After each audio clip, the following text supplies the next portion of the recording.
तर फ्रेंड्स, लोणी काढायची पहिली स्टेप अशी आहे की आपल्याला जेव्हा लोणी काढायचं असतं तर आदल्या दिवशी ती साय आपण फ्रीजमधून बाहेर काढायची आणि दुसऱ्या दिवशी जेव्हा लोणी आपल्याला काढायचं आहे तर 1 तास आधी ते पातेलं फ्रीजमध्ये ठेवायचं आणि मग त्यातून लोणी काढायचं.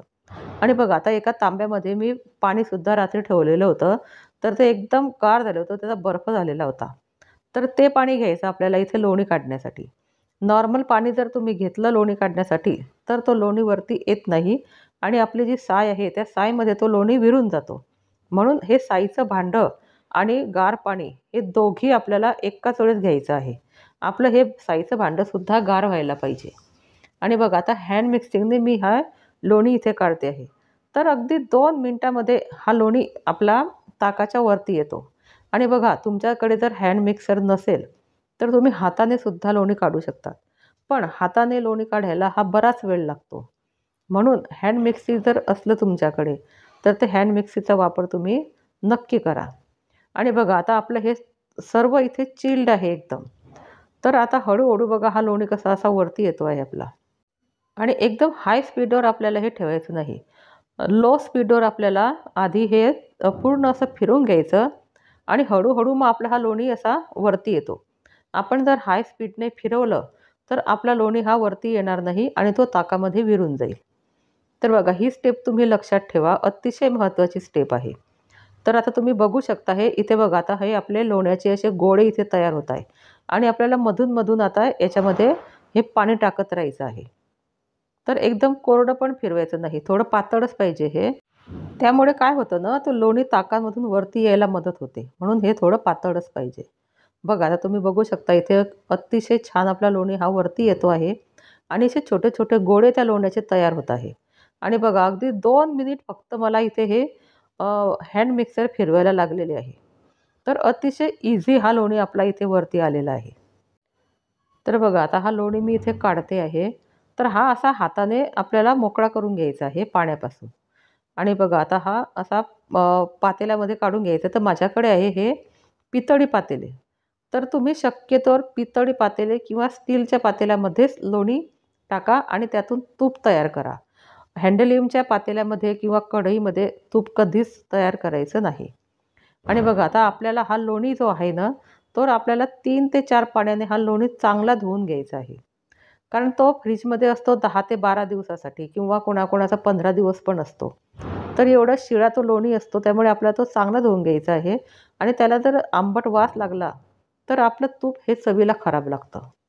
तर असं 3 ते 4 पाण्याने आपल्याला हे लोणी इथे स्वच्छ पाण्याने धुवून घ्यायचं आहे. तर बघा फ्रेंड्स, आता हे 3 पाण्याने मी हा लोणी धुतलेला आहे आणि हे जे चौथं वेळचं पाणी आहे, तर हे पाणी आपल्याला ताकामध्ये टाकायचं नाही आहे आता. तर हे पाणी आपण फेकून देणार आहोत. आणि आता आपल्याला गॅसवरती हे तूप तापवायचं आहे. तर मीडियम गॅस आपल्याला ठेवायचा आहे तूप तापवण्यासाठी.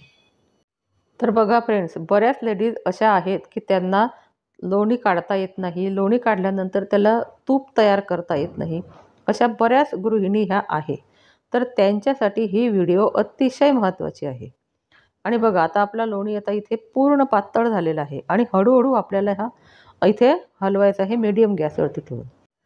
आणि आता मी ते पातेलं दुसऱ्या शेगडीवर ठेवते आहे आणि आपण जे ताक काढलेलं होतं, तर त्या ताकापासून पनीर कसं बनवायचं हे मी तुम्हाला आता इथे दाखवणार आहे. तर जनरली आपण दुधामध्ये लिंबू टाकून किंवा व्हिनेगर टाकून हे दूध फाडतो आणि त्यातून आपण पनीर तयार करतो. तर बघा आता हे ताकापासून पनीर कसा बनवायचा हे मी तुम्हाला आता सांगते. तर बघा आता हा आपल्या ताकाला पूर्ण अशी उकळी येते आहे. हळूहळू उकळी यायला सुरुवात झालेली आहे आपल्या ताकाला. आणि बघा आता हे आपलं ताक इथे उकळायला लागलेलं आहे आणि हे फाटायला सुरुवात होईल. हे जसं-जसं हे ताक आपलं फाटायला सुरुवात होईल, तसं आपलं हे जे पनीर आहे, हे पनीर इथे गोळा होईल. बघा आता इथे साईडला मी करते आहे हे पनीर, तर खाली पूर्ण असं स्वच्छ पाणी आलेलं आहे. तर हे पनीर ह्या ताकापासून असं बनवलं तुम्ही, तर तुमचं ताकसुद्धा वाया जाणार नाही आणि तुम्हाला पनीरसुद्धा खाता येईल. तर बघा बऱ्याच वेळा थंडी असते, खूप थंडी पडलेली असते आणि आपण जेव्हा ताक काढतो, तर आपण थंडीच्या दिवसामध्ये आंबट वगैरे काही खात नाही. कारण बऱ्याच जणांना थंडीचा त्रास होतो ताक खाल्ल्यामुळे, दही खाल्ल्यामुळे. तर आपण जेव्हा हे लोणी काढतो, तेव्हा आपण हे ताक फेकून देतो. तर मला असं वाटतं, की तुम्ही आता ही व्हिडिओ बघितल्यानंतर हे लोणीचं जे ताक असतं हे ताक तुम्ही कधीच फेकून देणार नाही आणि अशा प्रकारे तुम्ही यातून हे पनीर काढणार याची मला पूर्ण गॅरंटी आहे. तर बघा आता आपलं हे पनीर इथे तयार झालेलं आहे आणि मी हे एका स्वच्छ कपड्यामध्ये गाळून घेते आहे. बघा, कोणी म्हणणार नाही की आपण हे ताकापासून पनीर बनवलेलं आहे. अतिशय सुरेख आपलं पनीर इथे बनून तयार झालेलं आहे. तर आहे ना नवीन ट्रिक? तर ही नवीन ट्रिक तुम्ही नक्की ट्राय करा आणि तुमचं पनीर कसं झालं हे सुद्धा मला तुम्ही कॉमेंट्समध्ये सांगायला विसरू नका.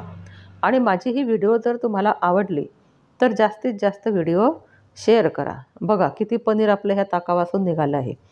आणि एक तुम्हाला सांगते इथे, जर तुमचं ताक घट्ट असेल तर तुमचं पनीरसुद्धा जास्त निघेल आणि ताक जर तुमचं पातळ असेल तर पनीरसुद्धा हे कमी निघेल. तर आपल्या ताकावरती हे डिपेंड राहील की हे पनीर किती येईल ते. बघा आता किती छान आपलं हे पनीर येतं. यापासून तुम्ही पनीर पराठा करू शकता, पनीरची भाजी करू शकता किंवा पनीरपासून गुलाबजाम बनवू शकतात. काही पण तुम्ही पनीरचे इथे प्रकार करू शकतात. तर बघा आता एवढा गोळा आपला पनीरचा इथे तयार झालेला आहे आणि आता आपलं तूपसुद्धा छान तयार झालेलं आहे. तर बघा अतिशय सुंदर वास आपला ह्या तुपाचा येतो आहे. तर असं तूप आपलं इथे व्हायला पाहिजे. कच्चं तूप पण ठेवायचं नाही आणि एकदम लाल पण तूप करायचं नाही. तर अशा प्रकारे तुमची ह्या पेरीचा कलर यायला पाहिजे, म्हणजे हे तूप तुमचं चांगल्या प्रकारे तापवून झालेलं आहे आणि याची चवसुद्धा छान लागते. तर फ्रेंड्स, तुम्हाला ही माझी व्हिडिओ कशी वाटली मला कॉमेंट्समध्ये नक्की सांगा आणि व्हिडिओ जर आवडली असेल तर व्हिडिओला लाईक, शेअर आणि सबस्क्राईब करायला विसरू नका. तर एवढ्या आपल्या ह्या लोणीच्या गोळ्यामध्ये हे एवढं तूप आपलं तयार झालं. तरी हे कमीत कमी 1.5 पावशेर तूप आपलं असेल. तर अशा प्रकारे आपण घरी लोणी हे अतिशय साध्या पद्धतीने बनवू शकतो आणि हँड मिक्सी असेल तर अतिशय चांगलं लोणी आपलं निघतं आणि पनीर पण बघा खूप छान आपलं पनीर इथे तयार झालेलं आहे. तर चला मग भेटूया आपण अशा पुढच्या नवीन नवीन व्हिडिओमध्ये.